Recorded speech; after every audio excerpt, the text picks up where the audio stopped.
Windsor has stood through more than 40 reigns. Over 1,000 years, members of the royal family have been born, wed, and buried here. No monarch has been more devoted to the castle than the Queen. Windsor is the fixed point in her year. Just as the castle offers security and familiarity, so does Windsor's extraordinary calendar of events. From the sacred... Good luck to her.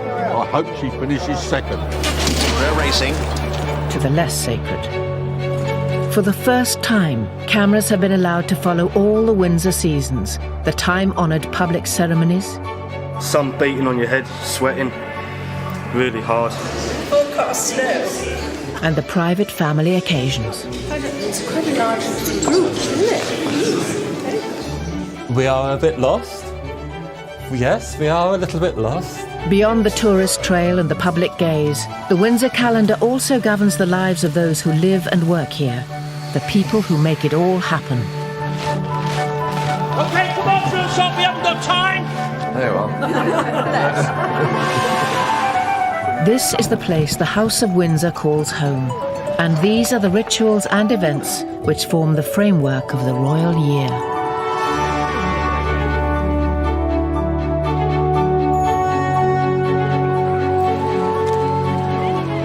Another week of royal engagements is drawing to a close. The Queen and Prince Philip are in Hounslow, West London, to open the new wing of a Sikh temple. From here, they'll travel to Windsor for the weekend, just as they do on most weekends of the year. The 300 staff are always well prepared for the Queen's homecoming. Just got to check it out so there's no rips in it. As ever, Flagman Tony Martin is ready to herald her arrival.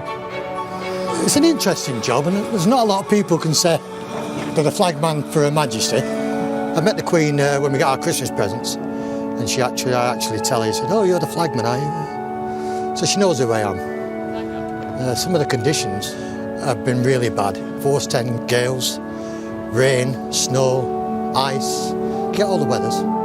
Whatever the weather, Tony will stay at his post until the Queen is through the gates. Hello there, it's Tony again, behind the flag. Any updates? All right.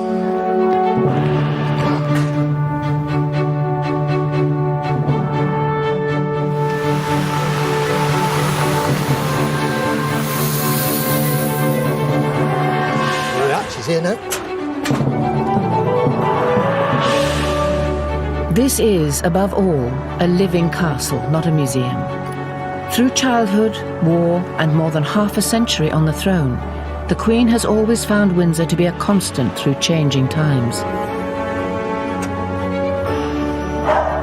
That is why this is her favourite home.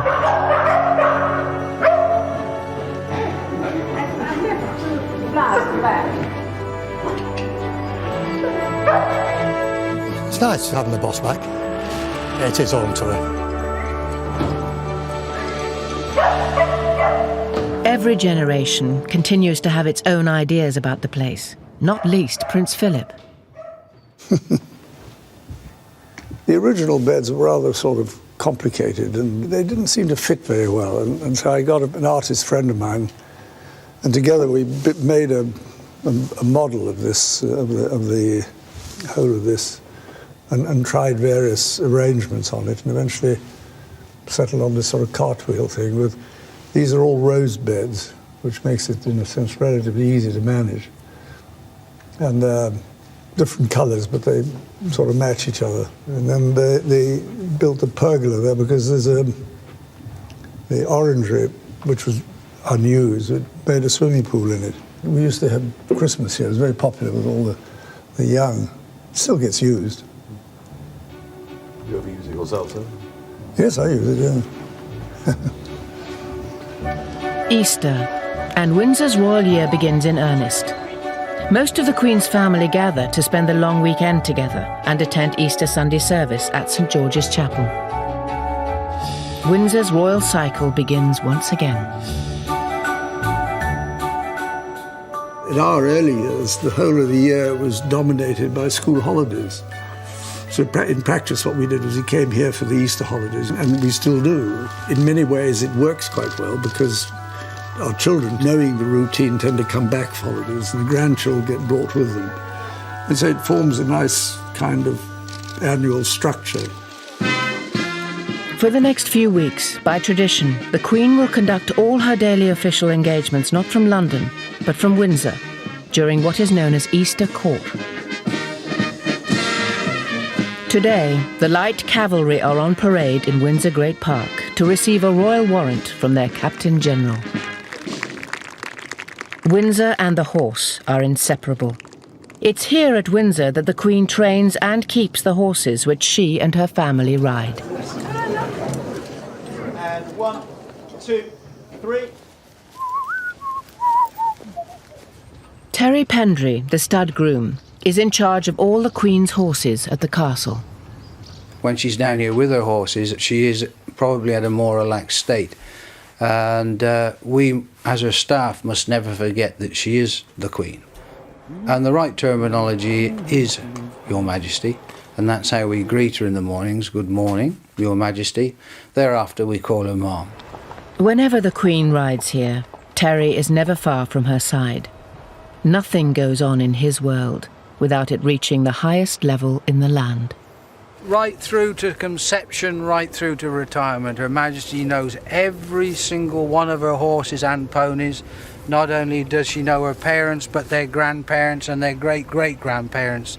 And she leaves no stone unturned. She names all her own horses and ponies herself and takes a great deal of interest in every single one of them.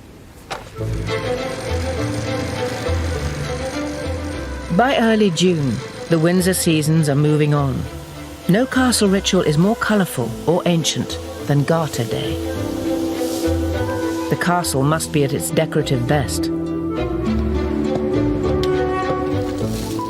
It was at Windsor in 1348 that Edward III appointed 24 of his most trusted supporters to be Knights of the Garter, so named after the blue ribbon which went with the honour. Monarchs have been appointing Garter Knights, never more than 24 at any time, ever since. To this day, every knight or lady of the Garter in history is recorded by a coat of arms in Windsor's greatest chamber, St George's Hall. And every Garter Day, the Queen and her own 24 hand-picked knights will take part in a velvet-robed procession.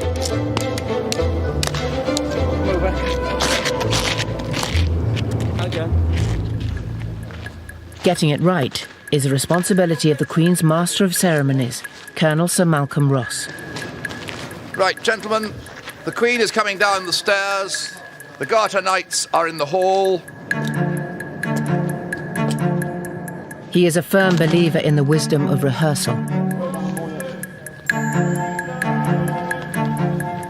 There is no book which tells me how to arrange anything. I wish there was, and perhaps I shall write one when I leave here. Present! My role on Garter Day really is the procession from the top of the hill, Windsor Castle, down through the lower ward to St George's Chapel. 3 carriages, represented by 1 car. A magnificent and very ancient procession, full of really the most distinguished people in the country, one way and another. There you are. Not everyone can attend rehearsals, so castle staff take the place of any key absentees. You did this last year, didn't you? No, I haven't done it for about... I was Queen last year. Deborah last year. You did it last year. Oh, yeah. Duke of Kent, Prince of Wales, Duke of Gloucester in the middle. Right.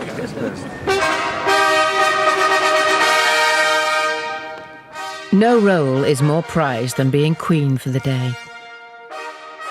This year, the honour goes to Chapter Secretary Letty Jones, soon to retire after 30 years' service. When you are singing the national anthem, if you don't by now know the second verse, then please learn it. So, Royal Family, you could move, please, away. You've gone back for tea now, Letty. Yes. So we've got the carriages that have come up. There'll be a number of black Daimlers. While Sir Malcolm must ensure that the Garter procession is faultless, Garrison Sergeant Major Billy Mott is responsible for those who will guard Keep it. going. Go into the engine court. We'll be in there in a minute. We've got something in the region of 30 officers and 340 men, and that's with all contingents that are involved in the Garter service. That's a large number of men that may well not be 100% clear of what's required. OK, come on, drill shot. We haven't got time. So I demand 100% from each and every one of them men, and that means I've got to start throwing some small grenades to get them toeing the line so that they know what they're doing. The Military Knights of Windsor are a collection of distinguished old soldiers who lend dignity and symbolism to events at St George's Chapel throughout the year. Their principal task has always been to pray for the monarch and the Garter Knights. You'll see as you go some fairly considerable beams. General Sir Michael Hobbs is the governor of the Military Knights. His army career began at Windsor. My first job was as a sentry just outside Henry VIII Gate. In those days, the sentries were outside the gates. And little boys used to come along and place matches, you know, in between your fingers and then set light to them to see if you moved. So it was tough.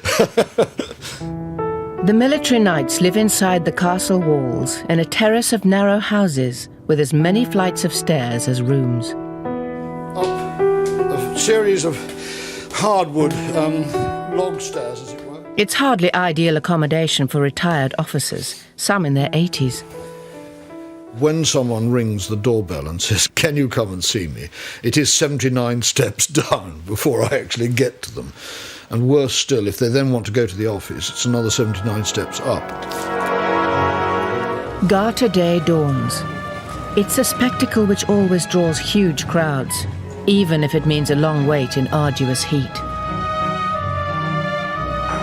The household team, who move from royal residence to royal residence with the Queen, are preparing for the traditional Garter Day lunch in the Waterloo Chamber. We put the white wine, the red wine in all the tables with the water jugs, and the port, we put the port in every 2 stations. And the beers, we only put the beers on the Duke's table, right here, because it's only the Duke who's going to have one. Particular requirements are anticipated. Beer, not wine, for the Duke of Edinburgh. Olive oil rather than butter for Prince Charles. Equal care is taken with the flowers. Garter table, approximately about 19 displays are on that table, the little ones and the big ones. Garter's always the same time, so you really have to go with the flowers that are available. And as we're in the middle of, as I said, English summer flowers, that's the epitome of it. Afternoon, it's now striking 12 o'clock on the dot. The Order of the Garter is the senior British Order of Chivalry, and I suppose therefore is the senior Order of Chivalry in the world. You've lost your husband already. Where have you lost your husband? Good to see you. There he is, here he comes. The conqueror of Everest, Sir Edmund Hillary, ascends the grand staircase. Good morning, Sir Edmund. How are you? Very nice to see you again. Would you like to sign the book while we've got you spare for a moment? The Garter Knights are former politicians, national heroes, and long-serving representatives of the Crown. No one forgets the origins of the order.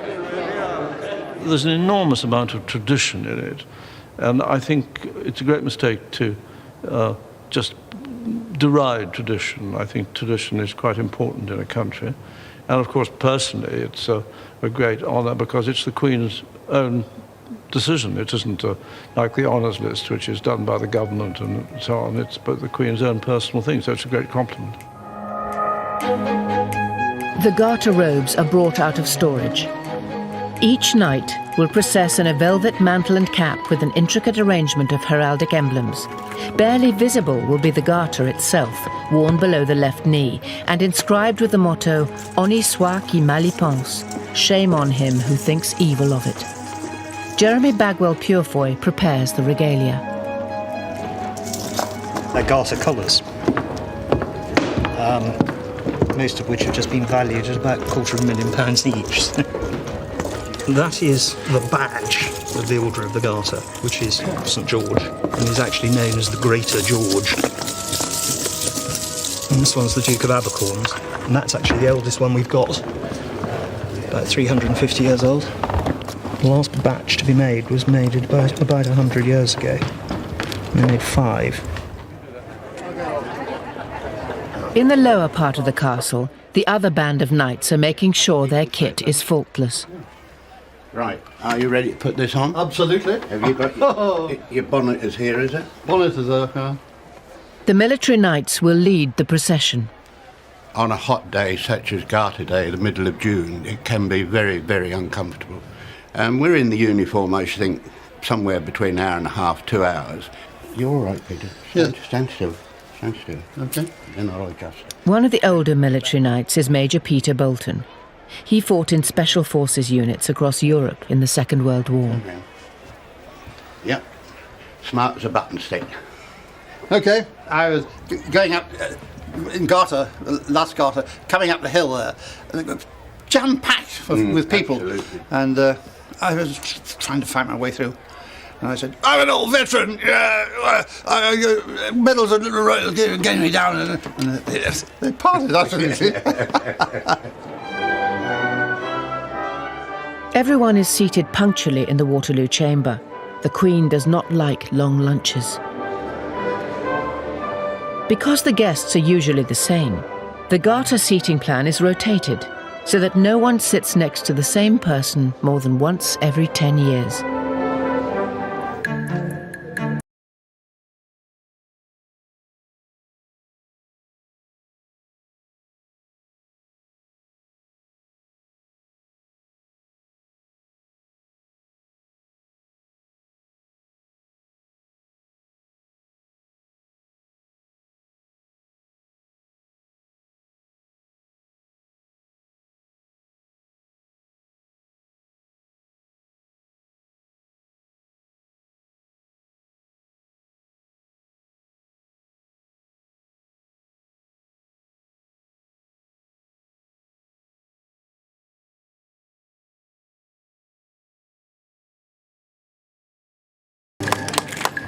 The 500 yards are taken at a slow pace, in deference not just to old age and the temperature, but the public's desire to get a good view of everything and everyone. Garter Day is not mere pageantry.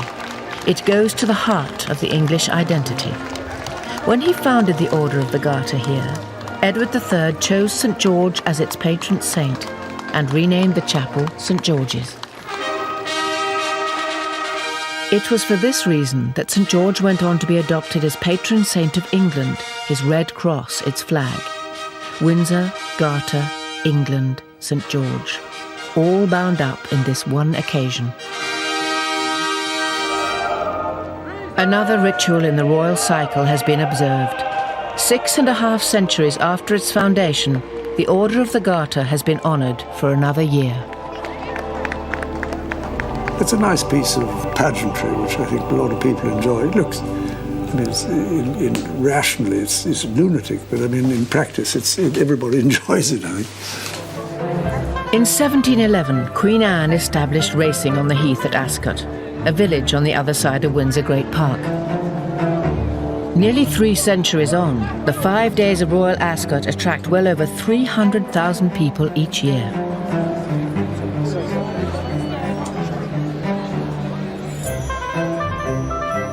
It is by far the biggest event in the racing calendar, and yet it seeks no corporate sponsorship.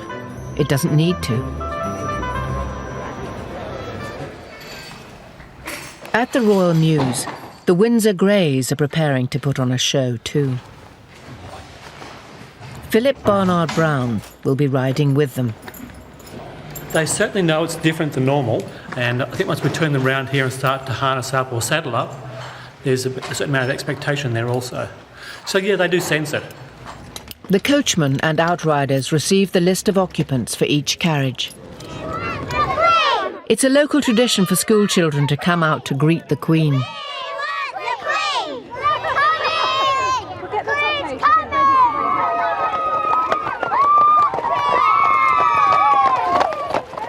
The carriages are filled with the royal family and the Queen's house guests, many of whom are staying for the entire week.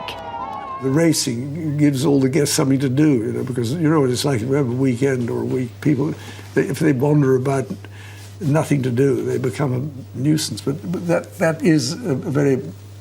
It forms the kind of bones on which the whole of the rest of the entertainment takes place.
Now that the Queen is on the course, the day can really begin.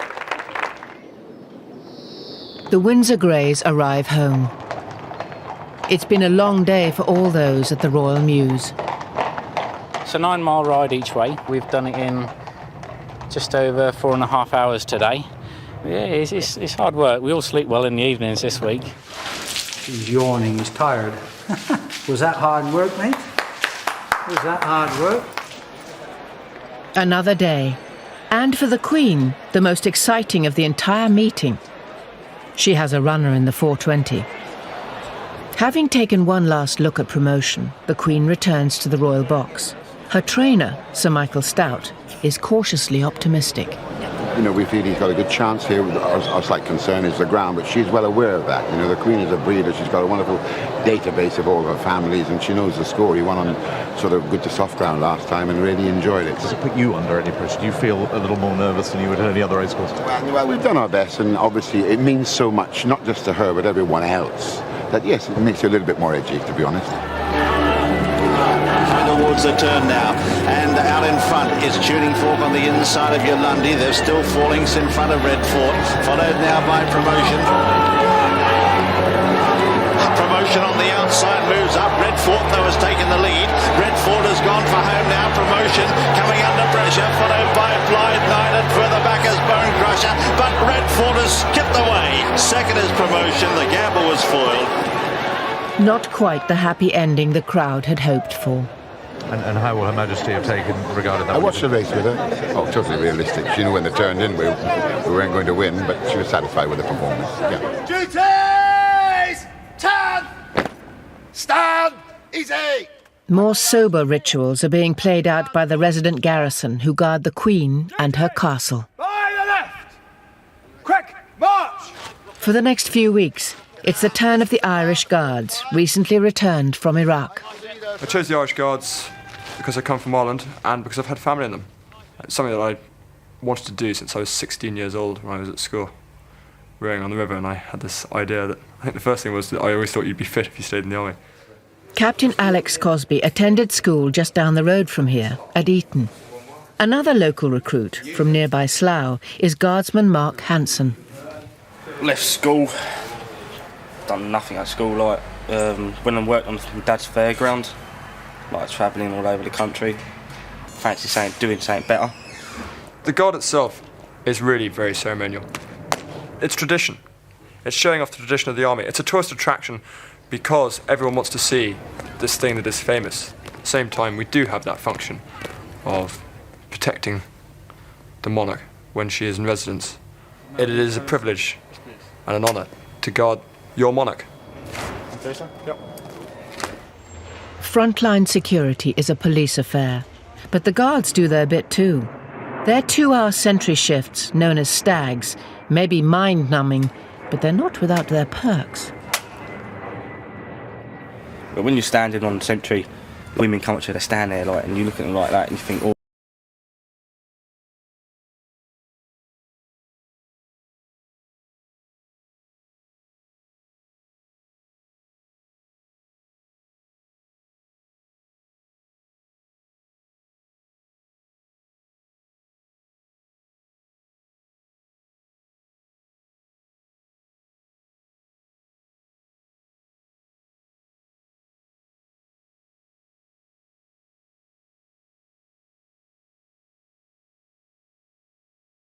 Is over, and today no one has left Mark a telephone number.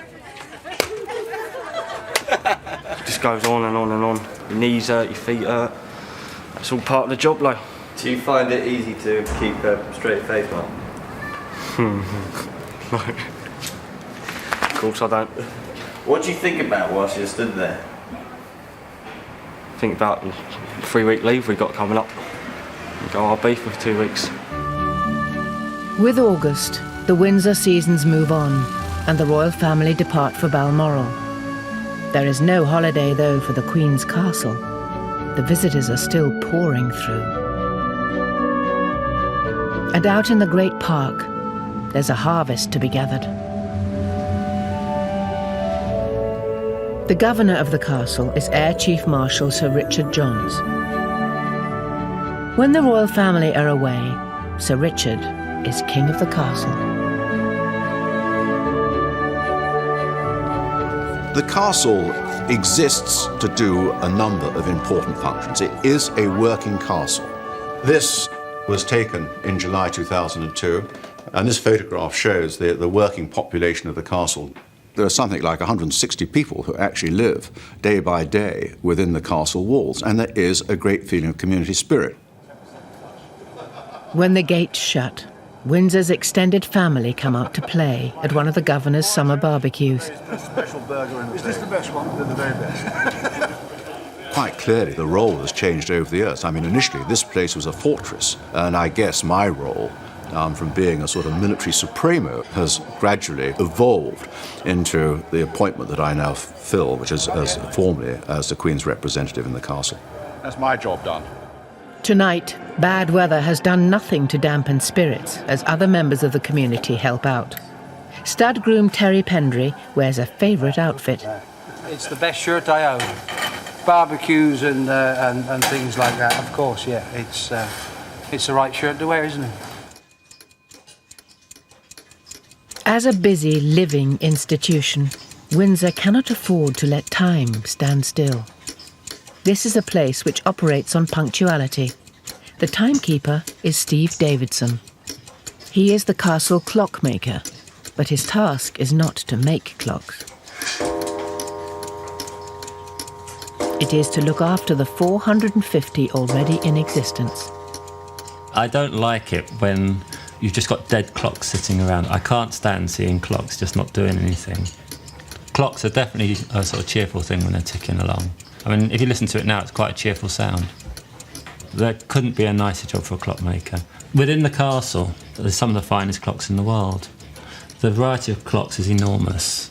I mean, I look after from very small clocks, which are really watches, up to a very, very large turret clock. I think I've got 7 turret clocks, and absolutely everything in between.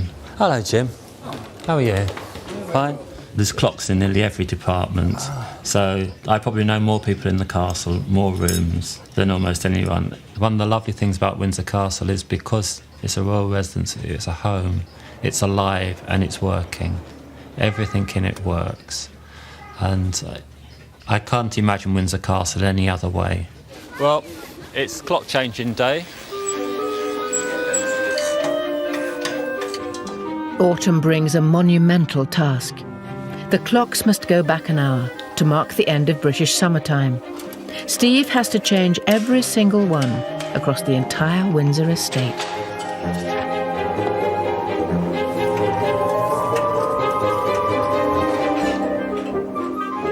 These clocks don't just play tunes, they've inspired them. Inside here is a fantastic organ clock. It's made in 1734. Placed 10 pieces by Handel, 6 of them he arranged for the clock. We're now still in property services. We are a bit lost. Yes, we are a little bit lost. You memorise a route, you memorise a clock, but if you make one little mistake on that, then you're completely lost. Oh, that's an awful mess, that one. Look at the state of that. I can't always remember where this lot are. The round tower is the castle's inner sanctum, the last bastion in the event of a siege. This is the home to the Royal Archives, where successive monarchs have deposited their personal memories, their diaries, and their secrets. What arrives here today will be studied by historians long into the future. In the photographic department, curator Francis Diamond is preparing to start work on a gargantuan project. The 40,000 photographs belonging to the late Queen Mother have arrived and require cataloguing. Riding at Windsor is something that many generations of the royal family have enjoyed. And this one is called Royal Champion, and it shows the Queen Mother with her horses. During the war, the princesses and the King and Queen spent time at Windsor. And this album, it gives a very pleasant picture of how they spent some of their time. It was certainly a favourite place, I believe, for the Queen and Princess Margaret, because they'd spent such a lot of time here as children. And you see corgis, they had corgis in those days as well. And Princess Elizabeth indoors. During the war, the Queen even starred in her own pantomimes here. Here is the programme of Aladdin, which was performed in 1943 in the Waterloo Chamber. This comes from the Royal Archives, this document. And you can see that the part of Aladdin was taken by Princess Elizabeth, and the Princess Roxana was Princess Margaret. Here's Princess Elizabeth and Princess Margaret in costume. Royal children for a long time have taken part in little scenes and plays and tableaux. Queen Victoria's children did this. I believe George III's children did too, actually. And I think acting was quite a popular pastime. In fact, when you think about it, it's quite good for a royal child to be trained to wear their best clothes, smart clothes, and to appear in front of a crowd of people. It might help them in later life. Steve's timekeeping odyssey has taken him out to Prince Consort Farm. Cows must be milked on time, even if their clock has not changed since the days of Prince Albert. So to get this on time, we've got to go through full 23 hours. It now thinks it's 9 o'clock in the morning.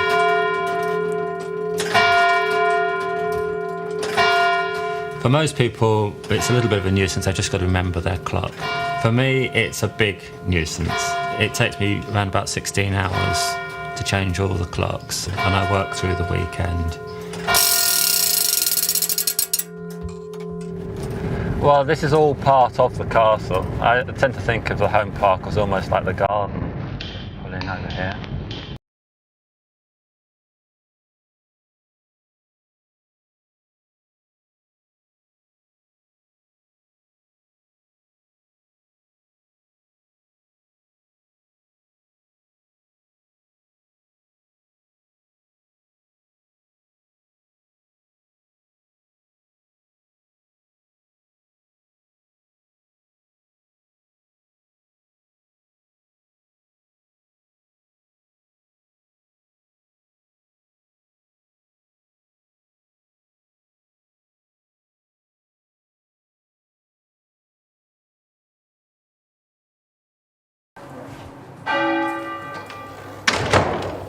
OK, Nathalie, thank you very much.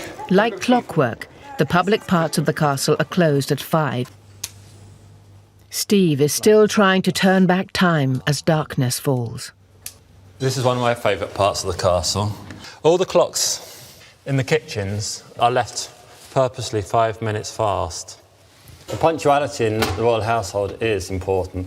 When you've got, especially if you've got, say, a state visit or you have major functions going on, everything has to work like clockwork. And it's quite difficult when you're relying on clocks which are 200-300 years old.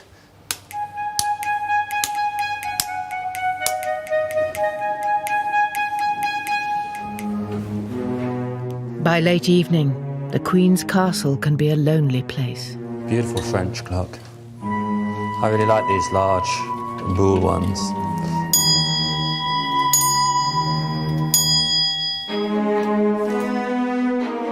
On one occasion here, I couldn't find the light switches, and I could definitely hear footsteps.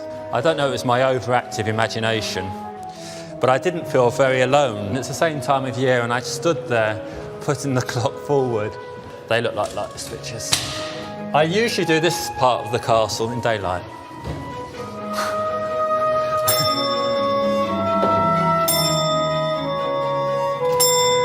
If you can imagine sort of standing here in the dark with just a little magnolite torch, with your imagination running wild, feeling cold and sort of, I'm waiting while the clock struck.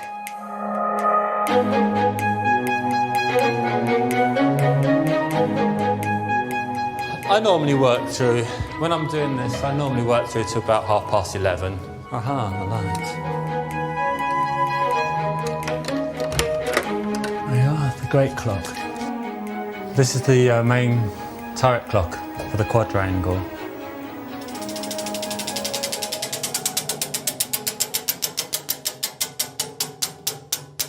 Hopefully we're okay. There we go. If not, I'll spot it in the morning. After 2 days and nights, Steve has Windsor back on the right time. Until, of course, it's time for the clocks to go forward again.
Autumn dawn.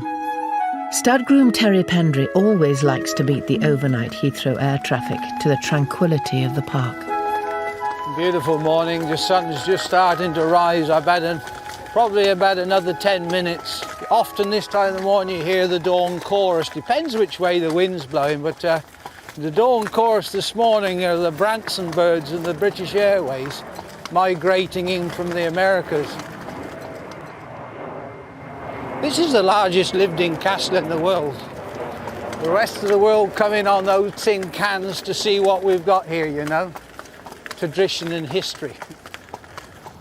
If you're on a horse like this first thing in the morning, while you're in church every day of the year, I mean, I've got Her Majesty's trees, they're my cathedral. I've got the best stained glass window in the world. It's right above me. There we go. This is a special little corner of the Great Park, or should I say Home Park. There's only 3 horses buried here. The first one we're looking at is dear old Sanction. We lost him in the Golden Jubilee year. I think he read Her Majesty's mind. He literally, whatever the Queen wanted to do, he almost instinctively knew. He was a very, very dear, special old horse. There are just days before the Queen's return from Balmoral. Terry ensures that the 4-legged staff are ready. This coming weekend she'll be back, so yep, everything's tidied up, horses are prepared, ponies are prepared, ready for her when she arrives here on Friday. All year long, whatever the season, Windsor's part-time team of bell ringers must mark important royal dates. We hear that they appreciate our efforts, but they don't often come to see us actually ring, but they are around. Although it can sometimes be hard to remember some of them. We're ringing for one of the royal birthdays. Which one is it, Harry? Prince? We're ringing for Prince Henry. It's Prince Harry, isn't he? No, his real name is Prince Henry. Oh, yeah. Drop 2, trouble going, gone.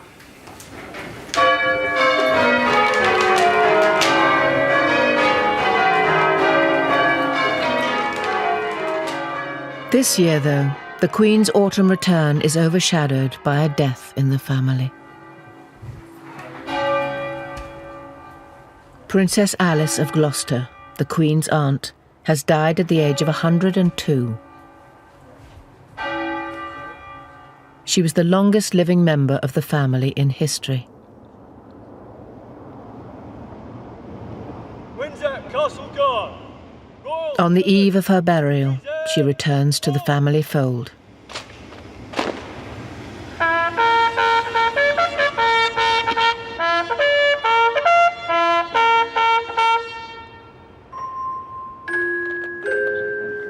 The House of Windsor gathers en masse at St George's Chapel.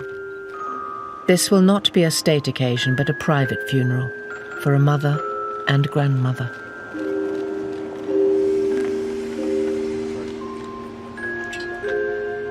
She was a favourite aunt of the Queen.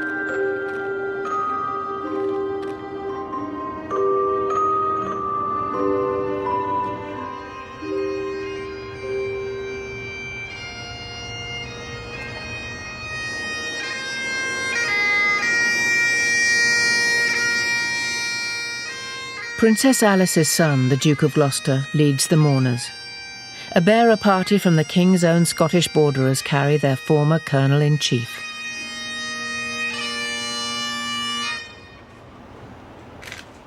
The coffin leaves for the family burial ground just beyond the walls at Frogmore. Princess Alice will be buried alongside her husband, the late Duke, and her elder son, Prince William of Gloucester, who died in a 1972 plane crash aged 30.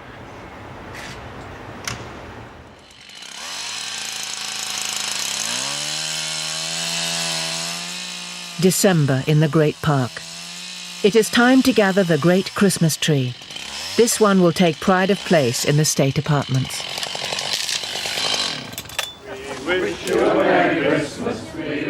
Windsor's royal year is drawing to a traditional close.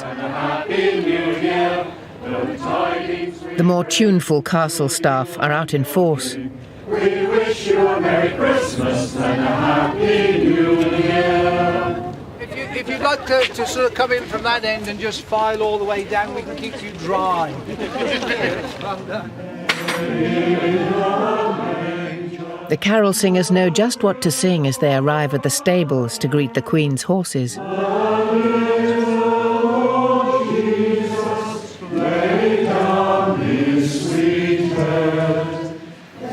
This is the second year that we've done this with the horses. Last year was quite a success, so it's grown from that. I actually think they enjoy it. They love company. Jesus, asleep in the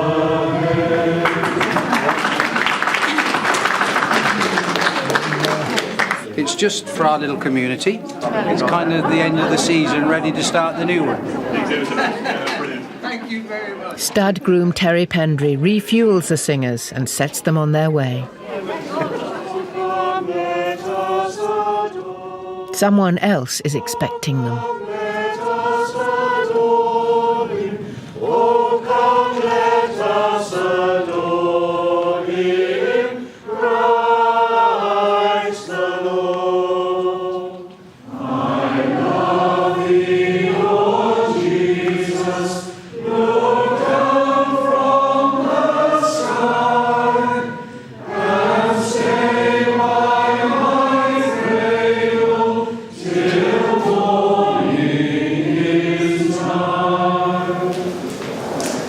Your Majesty, I think it might just be possible that you will have heard better quality music in the course of the last year, but you won't have heard any with more affection.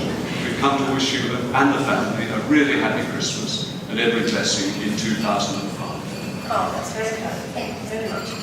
Well, now, would you like something to warm the throat? Might help. Actually, I thought that last time might have some general effect on the weather. That's what you've seen about the forecast snow. It's quite a large group, isn't it? Very good. This is another ritual, another of life's anchors for the Queen and her castle. It makes a great difference to the way in which Windsor evolves if you've got people living in it as occupiers, because there's a coherent community kind of sensation. So it makes a very, I think, organic system. And I think that's what gives it its attraction and its strength. It's a hierarchy. It's a living organism inhabiting this ancient establishment.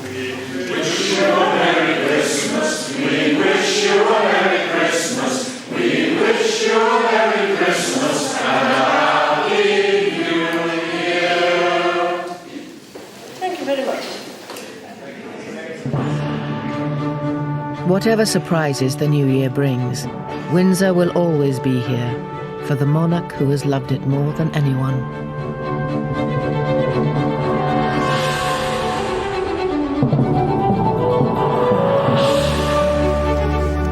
This used to be arable all through here, so we decided to put it back to a deer park. Well, it's the Queen's back garden, isn't it? It's a very, very special venue. Once again. In our early years, the whole of the year was dominated by school holidays. So in practice, what we did was we came here for the Easter holidays, and we still do. In many ways, it works quite well because our children, knowing the routine, tend to come back for holidays, and the grandchildren get brought with them. And so it forms a nice kind of annual structure. For the next few weeks, by tradition, the Queen will conduct all her daily official engagements not from London, but from Windsor, during what is known as Easter Court. Today, the light cavalry are on parade in Windsor Great Park to receive a royal warrant from their Captain General. Windsor and the horse are inseparable. It's here at Windsor that the Queen trains and keeps the horses which she and her family ride. And 1, 2...